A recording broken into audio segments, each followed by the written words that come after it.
Hi, my name's Aubrey. I typically read horror books, but I also love Valentine's Day and I want to get into the Valentine's spirit. Today's Friday. I do not work Fridays, so I have a 3-day weekend. I always have a 3-day weekend. But I want to spend the entire weekend reading some lovey-dovey romance.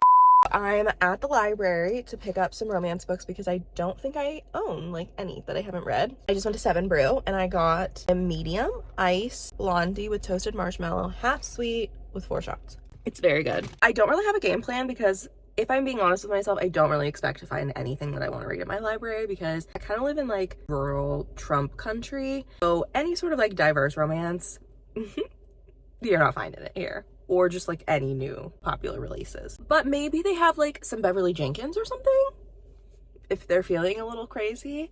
And I love Bev. So Beverly Jenkins is kind of my plan, but we'll see. If this is a complete failure, then I'll go to my local indie. I would rather not buy a book today because I'm feeling a little poor. Okay, my arm.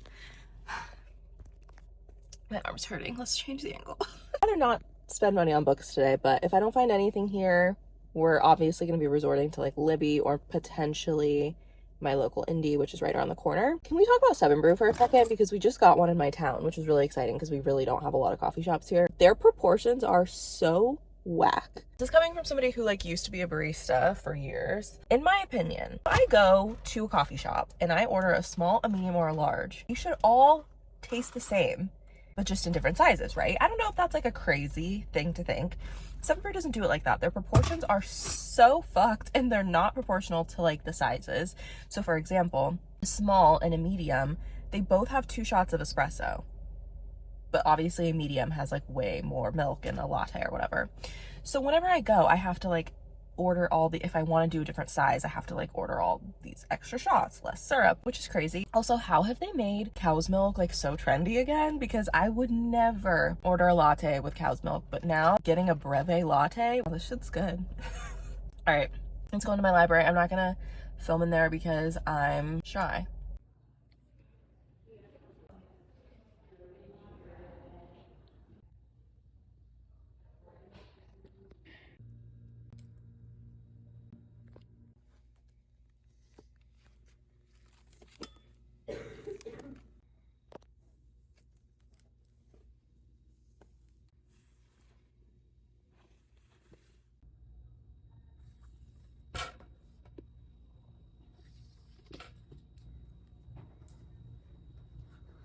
Okay, maybe I need to stop on my local library because that was not as bad as I was expecting. This is just the angle we're gonna have to work with because I don't want to hold my phone. I was so brave. A little filming in there because it was pretty empty.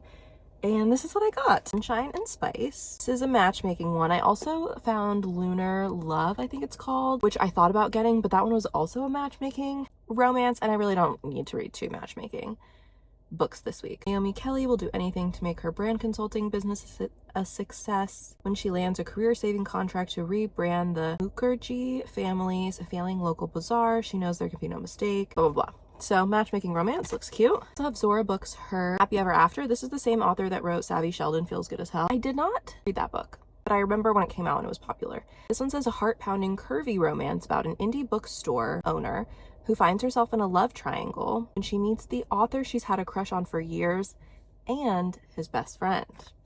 For Never and Always. This one is a queer contemporary romance, I think. There's one surprising inheritance, 2 best friends. Now it's like cut off by the barcode. 3 months to prove he loves her forever and always. Allison Cochran, who I love, blurbed it and said, I can't wait to visit Kerrigan's again and again. Our haul. I had to get a horror book also. I got Ling Hun, which I've been wanting to read because I'm trying to do a video on all of the Bram Stoker award winners from last year. It's just taking me forever to get through, and this is the long fiction award winner. So let's read about love. Up into a thrift store because I really do want at least one historical romance to read this weekend. So let's go into a thrift store, see if we can find anything good. Not get a single romance book, but I will give you a haul because I did get 1, 2, 3, 4, 5, 6 books and a little cutie ring. Like how cute for Valentine's Day. The ring and 6 books cost me a total of $9. I have read this and I love it. It's one of my favorite thrillers, so I'm happy to own a copy. Yellow Wife, I have not read this. I am Casey Kelly on TikTok has talked about this book. It just like stuck with me, so I want to read this. I also got a little mass market paperback of Rebecca by Daphne du Maurier. Longer Human, which I think is like a little sci-fi. When We Were Birds. Haven't read this one either.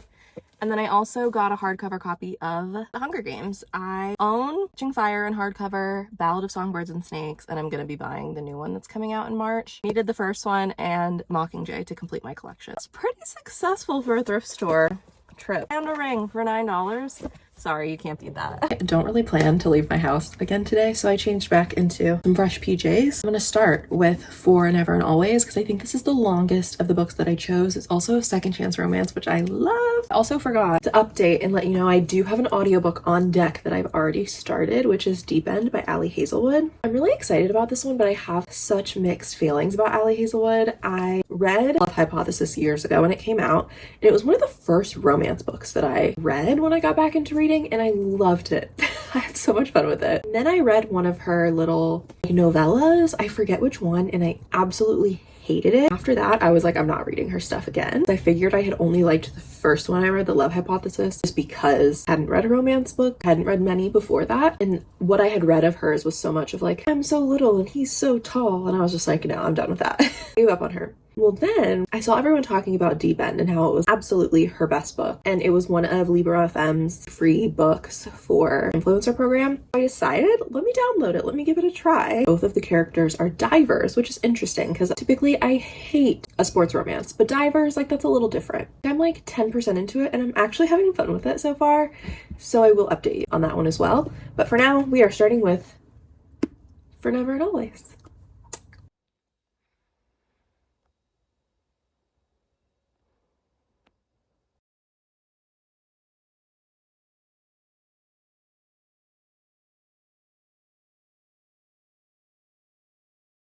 Welcome to Saturday. We need to chat about this book. I made it to page 44. I am going to be DNFing. I will tell you like what it's about so far and why I'm DNFing. I went on Goodreads after I had started this. I made it like 20 pages in and I was like, oh, let me go update my Goodreads to show that I'm currently reading this book, as one does. Then I realized this is actually the second book in a series. We all know romance series, you don't really need to read them in order, but I like to because usually the characters that you're reading about in the sequels were minor characters in the first book, and you get like more backstory, allows the characters to have more depth, rationale behind like what they're doing. So I found out this was a sequel, which kind of bummed me out because I have not read the first one. I don't even know what the first one's called. It doesn't even say anywhere like book one or what book two, what book one. I don't even know what the first book was. But I will tell you, at least so far, what I've gathered this is about. This is about Hannah and Levi. Levi goes by the nickname Blue. Hannah and Levi grew up together on a Christmas tree farm. However, they are both Jewish, I think. The Christmas tree farm was owned. See, this is why it would have been nice for me to have read the first book, because all the different people and how they're related and connected is kind of confusing to me. But I think it was like Hannah's aunt, or maybe just a family friend of Hannah's, that owned the Christmas tree farm. Levi's parents were the housekeeper and like the groundskeeper of the Christmas tree farm. So he grew up there. Hannah has a fraught relationship with her parents because they were always wanting to travel and leave the Christmas tree farm. They never wanted to stay in one place for very long, which Hannah hated. Levi's parents were very loyal to the Christmas tree farm and they stayed there and never left, basically. So we have now a present day situation where apparently Levi and Hannah dated for a while and confessed their love to each other. But it was ruined because, and this is all semi-explained in the first chapter or two, Levi, who is now a chef that's been on TV and stuff, wanted to leave the farm and escape because he was stuck there his whole life, whereas Hannah wanted the stability and she wanted to stay on the farm, and she didn't, and she wanted to run it because it was left to them. So that's why they broke up initially, and this is a second chance romance. Hannah has asked Levi to come back to the farm, so he returned. Obviously, they're going to be reunited. First of all, this is set on a Christmas tree farm, and I'm just not in the mood in February to read a book set on a Christmas tree farm. It's not really a holiday book because the characters don't even celebrate Christmas. But just the setting itself feels very Christmassy, very wintry, which I was not prepared for. Also, and this could be because I did not read the first book, I have no care in the world for either of these characters. For me to be fully invested in a second chance romance, I want to know more about the first chance and more about the good things in the first chance, because currently I'm thinking they want different things in life, and that is a completely valid reason to break up and not try to get back together again. I just unfortunately don't care to see them reunite. I've gotten what I need out of this, and I don't feel like continuing. So I'm DNFing. So far, this has not been very successful, so we need to move on to our next option. I have Zora books Her Happily Ever After or Sunshine and Spice. Which one should we go with? I think I'm gonna go with Zora books Her Happy Ever After. This one's about Zora, who owns a bookstore in DC, and a mystery author she's been crushing on for years agrees to have an event at her store. He's very charming, and he asks her out after his reading. She's almost elated enough to forget about the grumpy guy who sat next to her, making snide comments all evening. The grouch is Lawrence's best friend, Reed, but she can't imagine what kind of friendship that must be. They couldn't be more different. So she has to choose. Back is making it seem it's not. I don't think it's a why choose. I think she does choose, but it seems fun. We're going to give this one a try, and hopefully I like it more.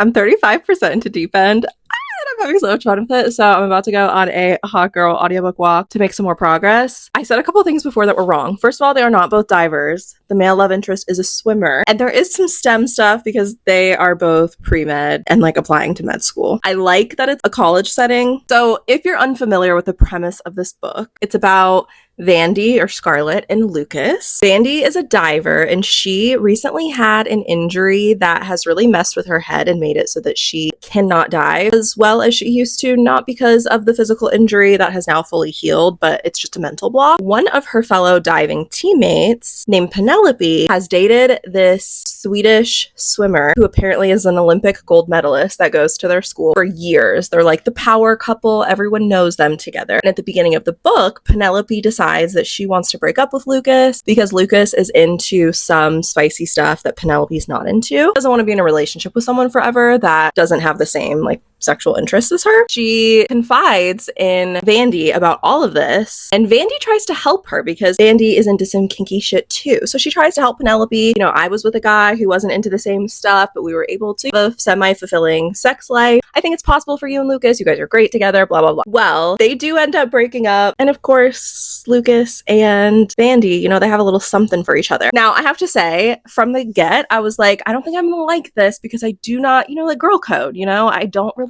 appreciate Scarlett like going in on her friend man. Even if her friend is the one that initiated the breakup, it just feels wrong, especially because they weren't just a fling. They were together for years. But I do think the author is handling that issue well. And I especially got to a part where I'm like, okay, I think I can get over that concern that I had. Things are really fun so far. I saw a lot of people complaining on the internet about how there is like so much kink in this book, and it's made very clear at the beginning that it's going to be about exploring kinks, and we haven't gotten into like too much of that yet. It's awesome how respectful both of the characters are, how honed in they are on consent and making sure that their communication is top tier. So far, this is aiming to be a 5-star read, and I don't want to stop listening to it. So let's go on the walk and see how far we can get.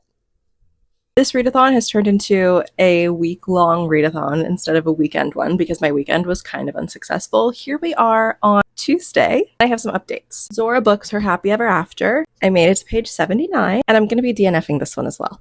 This is about Zora. She's a Black woman. She owns a Black-owned bookstore, and she decides to invite this really successful mystery thriller author named Lawrence to do a book signing. At the book signing, there's a man who sits next to her who is really grumpy. After the book signing, the author invites her out for drinks, and she thinks he's really handsome, so she goes out for drinks with him. Turns out the guy that was sitting next to her, who was grumpy the whole time, is actually the best friend of the author. So the obvious love interest is the author, but it says right on the back that she has to choose between the author and the grumpy best friend. 25% in at 80 pages, I couldn't take the dialogue. There were so many exclamation points. The dialogue just felt so unnatural. Dialogue is something, if it's good, you shouldn't notice it very much. Like, it should just flow. It shouldn't feel like you're reading a book. Even though I don't love all of her books, some of them I actually hate, I feel like Emily Henry does such a good job at that, for example. Tia Williams is also a master at making dialogue feel natural. But in this, if AI were to write two people on a date, this is how they would talk, or how they would think humans would talk, or what they would talk about. I couldn't make it past the dialogue, and I don't like either love interest. I'm sure as the book goes on, I would probably like one of them more. 25% in, I'm not invested in anything the way that I should be, so I'm DNFing. I do have an update on Deep End by Ali Hazelwood. I finished it this morning and I loved it. I gave it 4.5 stars. I do wish that the main character, Scarlett, had more ways to express endearment instead of just saying, "I hate you," because she said it like 8 million times in the book, which drove me insane. I had so much fun with it. I loved the romance. I loved the diving setting. I loved seeing Adam and Olive cameos throughout the book. I saw somebody on, I don't remember, on TikTok or something, talking about how they hate Penn, who is the girlfriend or the ex-girlfriend of the male love interest, and also the best friend of the female love interest. I actually liked Penn. I understand why people absolutely hate her, but I get her, and I liked her. She did not bother me through most of the book. I also love, there was never, like, some tropes that I really tend to hate in romance are miscommunication. And I feel like these characters were amazing at communication. There were obviously some times where either one may have been like holding things back a bit, but I really did not feel like there was much miscommunication here at all. And also having like a dramatic third act. 1 second, my cats are being bad. Having a dramatic third act breakup that makes no sense and just doesn't fit quite into the story is something else I can't stand. And I don't feel like that happened here either. So maybe I'm back on my Ali Hazelwood kick. Clearly, I'm going to be giving her another chance. I do still have that one more book from the library, Sunshine and Spice, but I'm not going to attempt this at the moment because I am very sick and tired of being let down by my library book choices. So I'm gonna choose a romance book that I know there's no chance I'm going to dislike, and that is going to be Breathless by Beverly Jenkins. I did not find it at my library physically, but they did have the ebook copy, so I'm going to read Breathless. It's the only book in this like Old West series that I haven't read. I have no clue what it's about, but Bev never lets me down with her historical romance, so I know I'll enjoy it. I just finished work. It's like noonish. We're having a snow day. I'll show you. So I'm not doing my walk outside today. I'm doing indoor walk on my walking pad. Let's go. So it's Friday, Valentine's Day, which is why I'm looking festive. But this has been the worst week, not only for reading, but just in life. We had a crazy ice storm. Our power went out on Tuesday night and we just got it back this morning. We have 4 cats and 2 snakes and a gecko, and the snakes and the gecko especially, like, they can't be in cold weather and we don't have a generator, so trying to figure out how to keep them warm was a mess. Been bundled up in the house in my coat in the pitch black for days. All the hotels in the area are sold out. Also, a big tree fell on our house and our landlord has not sent anybody to clean it up, so there's literally a huge tree just on our roof that might fall onto our cars at any second. So glad that we finally have power. I just had a soy latte, which was so good, but I'm gonna make a tea. Oh yeah, here you can actually see said tree just laying on our kitchen window. I know this audio is probably not ideal, but let's make a cup of tea and chat about the romance books I've been reading. I miss horror so much, and just like other genres. I'm such a mood reader, and as soon as I tell myself, oh, you're gonna read all romance books for the week, I don't want to read romance at all. But this is the last day of the readathon. I am still reading Breathless by Beverly Jenkins, and I've been loving it, of course, which I knew I would. If you've read the first book in the series, which was Ryan and Edie's book, this one is the second in the series. It's set in like the late 1800s. They're living in Arizona, and it's Ryan and Edie's like nieces, Portia and Regan, that have now grown up. Let me pick out what tea I want. Portia is such a girl boss. She like doesn't want to get married or have kids, partially because of her experience with her mom, who was a sex worker and like left her kids. So she just like has no interest in men at all. And her sister Regan, I love, and I've already read her book, which is the third one. In this book, an old friend from Virginia named Kent comes into town all of a sudden for the first time ever. Portia's like, oh, maybe I do want a man. It's Kent and Portia's love story. There's also a lot of interesting stuff going on in the background. Portia runs a hotel, which is really cool. Ryan and Edie own it, but she runs it and she's the bookkeeper and she has a college degree. She's such a girl boss. So she's just a great character, and seeing her take charge with Ken, even though she has no experience with men, is rewarding. I'm at like 70%. So I'm definitely going to finish that today. I feel like I should do something decaf because I already obviously had a coffee. This has been my favorite tea lately. Republic Pink Chai. It's a caffeine-free chai with rose. I'll do this. And then I also have some of this butterscotch cream sugar. So this will be my little tea pairing. I'll use my little cat spoon. Mug of the day is this one from Natural Life. It was gifted to me. Reading romance books all week has turned into, I'm gonna end up finishing 2 books, Breathless and Deep End, and I DNF'd 2 books. And I can't wait to read some horror this weekend, or just like lit fic. I went back to the library to return the books that I had DNF'd. So cute, and it turns out actually pink. I love. But anyways, let me show you. I got some books in the mail. I'm excited to start. And I'll show you my little library haul too. I know the lighting's bad. My boyfriend and I went for Valentine's dinner last night. We got pizza, and he always asks like, what are you reading? Tell me about the books you're reading. So I gave him the whole play-by-play on both Breathless and Deep End. He said he thinks he would like Breathless more. I got a copy of One Day Everyone Will Have Always Been Against This. I actually was already gifted a paperback copy of this, so I was surprised to receive the hardcover. But I am currently reading this and I'm liking it.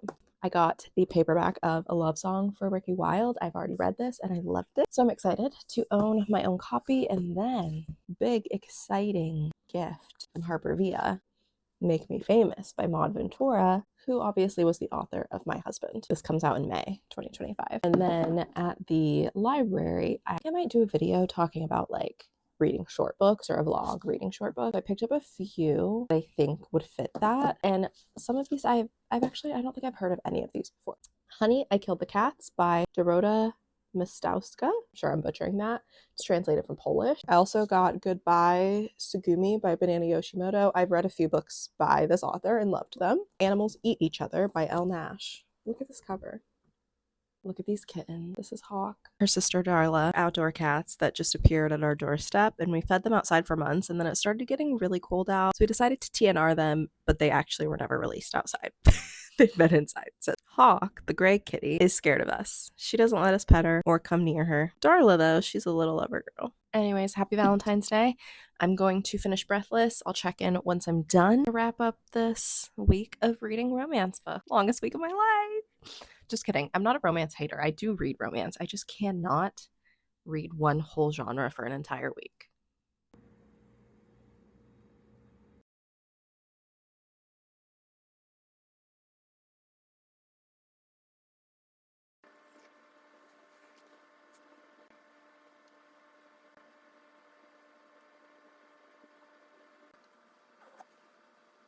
I finished Breathless and finally finished this readathon with 2 books done. I liked this. I'm going to end up rating it, I think, 4 stars. But out of all the Beverly Jenkins I've read, this one was not quite my favorite. Both the main characters were very reserved and responsible, which is great, but it made the book a little bit less interesting than some of her others. Also, this is a slight spoiler, so if you don't want that, then fast forward a couple seconds. She gets pregnant and has a baby at the end.